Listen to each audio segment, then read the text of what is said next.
Сайн байцгаана та бүхний өнөөдрийн мэндийг хүргэе. За өнөөдөр би та бүхэнд эмэгтэй хүний биений талаар тэр дундаа дасгал хөдөлгөөн, хоол хүчил авах үед эмэгтэй хүний бие, эрэгтэй хүний биенээс юугаар ялгаатай байдгийг, яаж дасгал хийх юм бол эмэгтэй хүний биед илүү үр дүнтэй байдаг вэ? Бүр цаашлаад эмэгтэй хүний сарын тэмдгийн мөчлөгийн талаар, за аль мөчлөг дээр яаж дасгал хийх юм бол илүү үр дүнтэй байх вэ гэдэг талаар ярихад бэлэн болоод байна.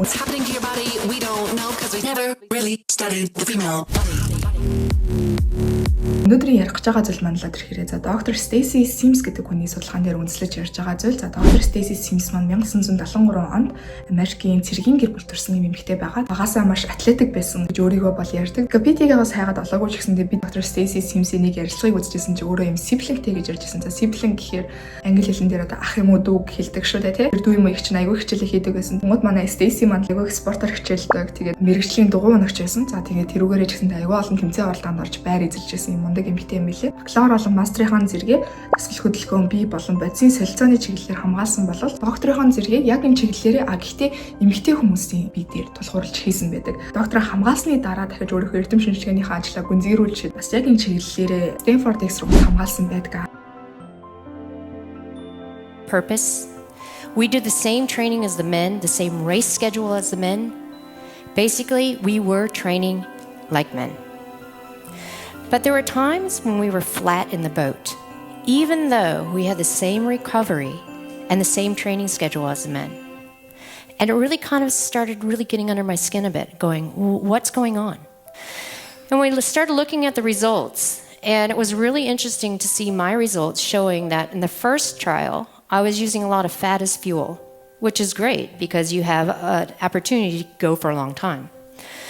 But the second trial, I burned through a lot of carbohydrate, and then I was having a really difficult time to fuel myself. And I thought that was interesting, but what was even more interesting is that there was no difference for the guys at all.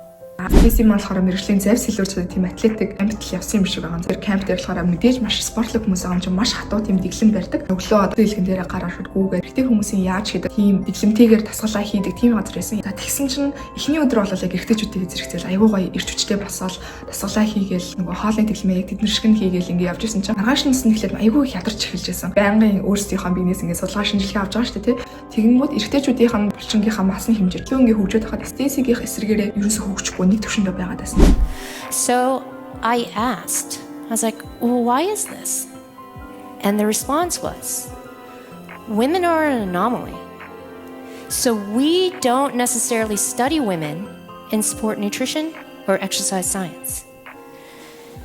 And I stopped and I looked at myself, and I looked around, and I thought, surely with 50% or more of the population being female, aren't the men the anomaly and they don't know it yet?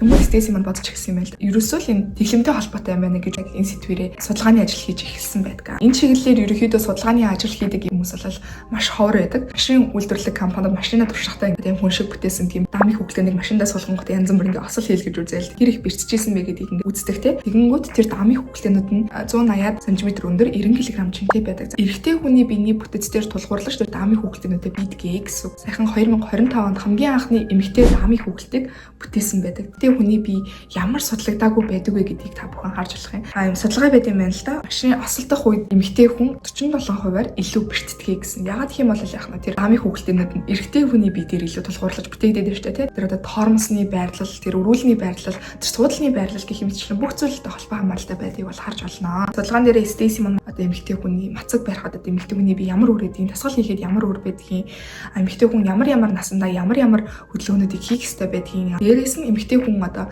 сарын хүнийг ирэх үед эрэгтэй хүнээс өөр байдаг одоо тэр биологийн зүйлсүүд байна шүү дээ тийм үед одоо яаж дасгал хөдөлгөөн хийх юм гэдэг талаар хүртэл судалгаануудыг гаргаж ирсэн байна. Эрүүл мэндийн чиглэлээр мацаг барьдаг хүмүүс айгүй олон бас одоо жишээ нь 16-8 тий одоо 16 цаг нь хоол идээд 8 цаг нь хоол идэхгүй байна гэх мэтчлэнгээр мацаг барьдаг хүмүүс айгүй их болсон. Мацаг байрлал маань эмэгтэй хүний биед яаж нөлөөлдөг вэ гэдэг талаар. За эмэгтэй хүний булчин талаар ихээр oxidative fibers буюу oxidative тийм ширхгүүд эрэгтэй хүнийг бодох юм бол илүү байдаг юм байна л да. За тэр маань юу гэсэн үг вэ гэхээр эмэгтэй хүн илүү удаан бага шатдаг энергитэй гэж төлөө ойлгож болох юм. Эрэгтэй хүний биед талаар ихээр glycolytic fibers гэдэг зүйл илүү байдаг юм байна л да. За тэр маань юу гэж байгаа вэ гэхээр энергийн хувьд илүү хурдан гэхдээ хүчтэй шатдаг гэсэн. Эрэгтэй хүний энерги айгүй богинохон цаг хугацаанд маш их хүч гаргахад зориулагдсан гэсэн. Эмэгтэй хүний хувьд болохоор эмэгтэй хүний биеийг бодох юм бол илүү хүүхэд тэдгээрээ өөр идэгчтэй. Хүүхдээ илүү эрүүл аюулгүй төрүүлэхийн тулд энергийг илүү багаар удаан хэрэглэж удаан амьдрах зорилготой байдаг гэж хэдүүлээ ойлгож болох юм. Fasting буюу мацаг барина гэдэг бацин сайлцаар уян хатан болох зорилготой байдаг бол эмэгтэй хүнийг аль хэдийн уян хатан байдаг гэж ойлгож болох юм. Удаан хугацаагаар өлсгөлэн явах нь эмэгтэй хүний стрессийг бий болгоод юм байна л да. Стрессийн гормон удаан ялгарх маа чинь бидний хамгийн сайн мэддгээр гидсэрэг таргалдаг гэдэг ч юм уу тийм.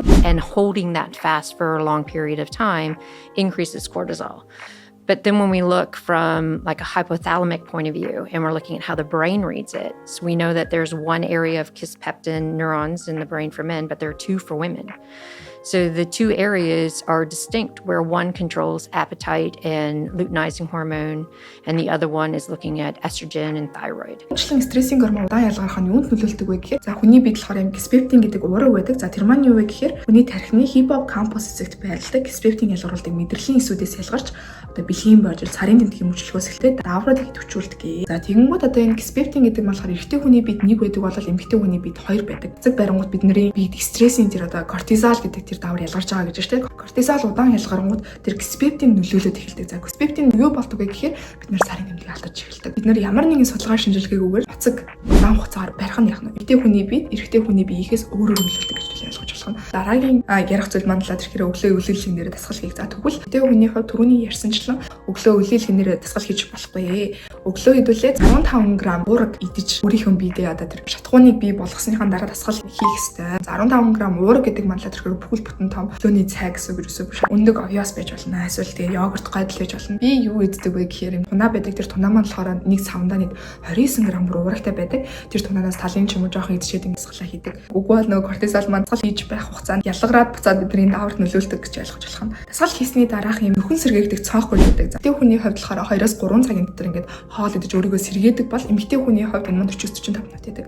Тэгэхээр бид нэр яг дасгал хийж дуусан гутаа 40-45 минутын дотор хоол идэж өөрсдийгөө сэргээх хэрэгтэй байдаг. Өөрсдийнхөө одоо тэр яхаа алцгийн энерги нөхөх хэрэгтэй байдаг байх. Эмэгтэй хүний хувьд болохоор 25-30 г-ийн уураг авах хэрэгтэй байдаг. За өдөр талаад ирэхээр өөрийнхөө үнжин 125 дөржүүлсэн хэмжээтэй уураг авах хэрэгтэй байдаг. Эмэгтэй хүний хувьд 60-аас 70 г уураг байдаг ч юм уу. Дасгал хийсний дараа 25-аас 35 г уураг авах хэрэгтэй байдаг бахан. Энэ маань болохоор 2 өндөг, 1 аяг тараг байдаг ч юм уу. Гэх мэтлэнгээр та бүхэн өөрсдийнхөө тэр идэхэд тухтай байдаг зүйлээ бол ингээ холиод идэж болох. За дараагийн ярилцах зүйл маань болоод ирэхээр дасгал хөдөлгөөн. За 70-80-тай байхдаа энэ 20-30-тай байгаа шиг тийм эрүүл эрч хүчтэй байхын тулд ялангуяа эмэгтэй хүнийхээ хувьд хийх ёстой вэ гэхээр 20-30 настайд бол 7-ны 3-аас 4 удаа 45-аас 60 минутын одоо хөдөлгөөн хийх ёстой байдаг. За энэ хөдөлгөөн маань илүү бие хөдөлгөж сурах талаар төвлөрсөн байх хэрэгтэй. Тэгүүдэг ч юм уу те эсвэл ямар нэгэн одоо хөдөлгөөнтэй тийм спортоор хичээллэх ёстой байдаг бол 30-аас 40 насны хоорондох хүмүүс маань ямар төрлийн хөдөлгөөн дээр төвлөрөх ёстой вэ гэхээр за resistance training гэж байдаг. За resistance training гэдэг маань юу вэ гэхээр илүү булчин хүчтэй болгох дасгал гэсэн үг. Одоо хүн юм өргөх ч юм уу, squat суух ч юм уу энэ зүйлд маань болохоор бидний булчин илүү хүчтэй болгож байдаг. Тэгмүүд 30-аас 40 насны эмэгтэйчүүд маань илүү resistance training болон хөдөлгөөнийг одоо хольж хийнэ гэсэн үг. 40-оос дээш насны эмэгтэй хүмүүс маань болохоор шууд power based буюу булчин хүчтэй болгох нөгөө resistance training хийнэ гэж төлөө ойлгож болох. Эмэгтэй хүмүүс бол тэгэхээр тийм bulky гэж ярьдаг шүү дээ. Тийм том биетэй болохоос айгүй яадаг. Дээр үеэсээ одоо эрэгтэй хүн илүү гол хүчийг ингэж барьдаг байсан.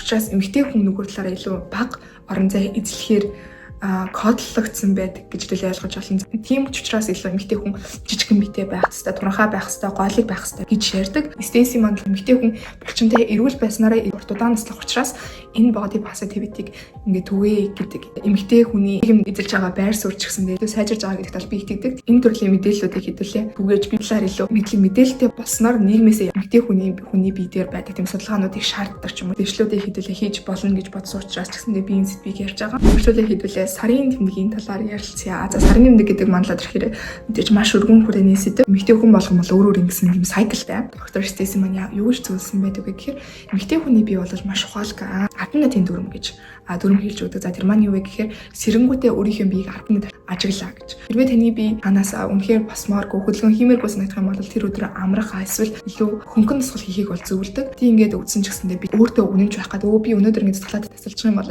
өөрийгөө муухайгаар мэдэрдэг ч юм уу тийм мэдрэмж хүмүүст маш их төрдөг. Ялангуяа одоо сарын нэмгийн хамгийн их ирдэг үеч их нэгээс 3 хоног шүү дээ. Хэрвээ таны бие чинь амрахыг хүсэж байгаа бол амраа гэж бол зөвлөсөн байдаг. Гэтэ эсрэгээрээ таны бие чинь маш гоё энергитэй дасгал хийж чадах юм шиг санагдаа гэсэн хэдий чинь яаж явах юм бол дасгал хий гэж зөвлөсөн байдаг. Яагаад гэх юм бол хүн дасгал хийснээр сарын тэмдэг алдагддаг гэдэг маань болохоор бас буруу ойлголтоо. Энэ маань бас л нөгөө нэг солиос болж би болсон зүйл чинь олимпик гэдэг болоод эрэгтэй хүмүүс өөрсдийнх нь тэр эр бяра гайхуулах гэж зохион байгуулдаг зүйл байсан болоо эрэгтэй хүмүүс тэрэнд оролцох гээд ирэнгүүт эмэгтэй хүний биологийн тэр байдлаас болж спортоос хол байлгах ч юм уу тийм зүйлс байсантай холбогдуулан буруу ойлголтууд бол үүссэн. Тийм учраас биологийн байдлаас хориглохгүйгээр үнэхээр дасгал хийх боломжтой би чим окей гэж мэдэрч байгаа юм бол хүн дасгалаа хийж болно. Cold exposure гэж байдаг. За эрүүл мэндийн коучуд аягүйх зөвлөдөг шүү дээ. Хүүтэн шүршүрд орох, хүүтэн өмстэй вананд хөвтөг. За монголчуудын хувьд л тэрхээр харцны усанд орох гэдэг ирдэг. Тийм эмэгтэй хүмүүсийн хувьд л тэрхээр cold exposure бол хийж болохгүй. Эмэгтэй хүний хамгийн эрүүл одоо cold exposure хийх температур бол тэрхээр 16 градус. Саунд орох ч юм уу тэр нь бол эмэгтэй хүний биед илүү сайнаар нөлөөлдөг. Надад аягаас нуралтай санагдсан харцны усан зөв хэрэгтэй ордог гэж ярьдаг ч тийм. Тэр маань ч гэсэн яг нь учиртай байсан байна шүү дээ. Эмэгтэй хүмүүний биед л тэрхээр харцны усанд орох тэгж cold exposure хийх бол юм тохиромжгүй байдаг. Энэ хүртэл сонсон та бүхэндээ маш их баярлалаа. Тэгээ маш олон хэрэгтэй мэдээлэл энэ дугаараас авсан байх гэж найдаа хэрвээ тэгсэн бол лайк дараа subscribe дараарай гэж та бүхнээс хүсэж байна. Тэгээ дараагийн бичлэгээр уулзтлаа түр баяртай.